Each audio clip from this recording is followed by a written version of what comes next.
When I was 15 years old is really when I first started writing songs. I've always been kind of into music and loved, music, been a huge music fan all my life, but never really thought about songwriting and kind of doing my own stuff until I was in high school. And my dad has been a huge influence on me. He's a musician kind of on the side, just plays and writes and everything ever since I can remember. So I asked him to teach me to play guitar my freshman year of high school when we were on vacation, and I have always been into anything super creative. I love creative writing, I love visual art, and so anything that kind of allows me to express myself through that is, just totally interesting to me. So that's why I wanted to try my hand at songwriting, and I just kind of fell in love with it.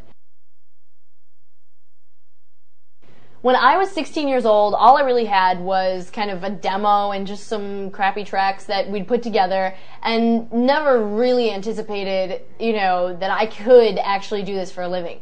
And so what happened was we kind of just gave them to everyone we knew, and somehow it stumbled into the hands of somebody who booked gigs for, these giant venues, amphitheaters kind of stuff.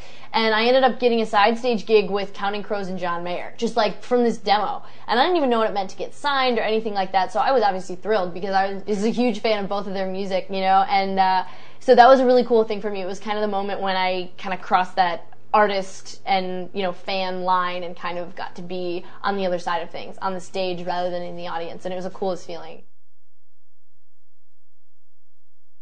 In 2006 I signed with MySpace, and it's been an unbelievable experience. We went to make the record out in LA, and we had 3 days to track pretty much everything on the record, before we did overdubs and stuff, and it was just absolutely ridiculous that we were able to get things done. I mean, I worked with some incredible musicians. I worked with Marshall Altman, who did the production, and just, I was amazed to see it come together that quickly. I think the pressure and the fact that, we had to get it done made all of us kind of just pour out creativity, and it was so much fun being in the studio collaborating with all those talented people.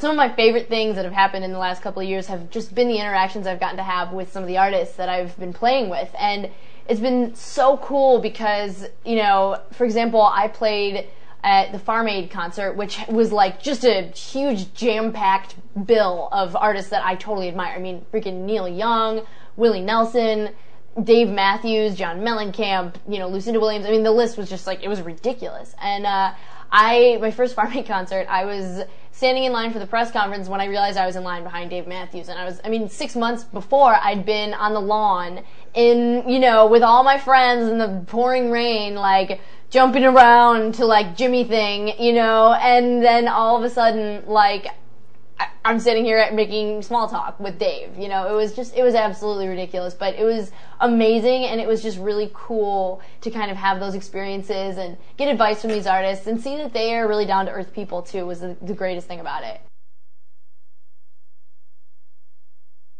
Only Fooling Myself is a song I'm shooting the video for today, and it's so cool for me that this is my first single because I wrote it when I was 15 years old, and I was bored in health class in high school, and I just was, writing because it was what I needed to do to deal with whatever the situation was that I was going through. And it's awesome because nowadays as a songwriter, there's all this pressure to write hit songs and stuff, and I wasn't going into it with this premeditated I'm gonna write a radio single, so I'm gonna write a hook. I just wrote it because it was going on in my life, and the song is, about wishful thinking, wanting something to happen in a relationship and to be with a person who it's just never gonna happen. You're in two totally different places and it's impossible, but it's about, the hope of maybe it could happen anyways. And and then it won the USA Songwriting Contest in '05, and that was just cool for me because it's awesome when you put something down and you really kind of pour yourself into a song because it's something you're dealing with, and then to have it win a contest and to have people respond to it and you realize other people can relate to it too is just awesome.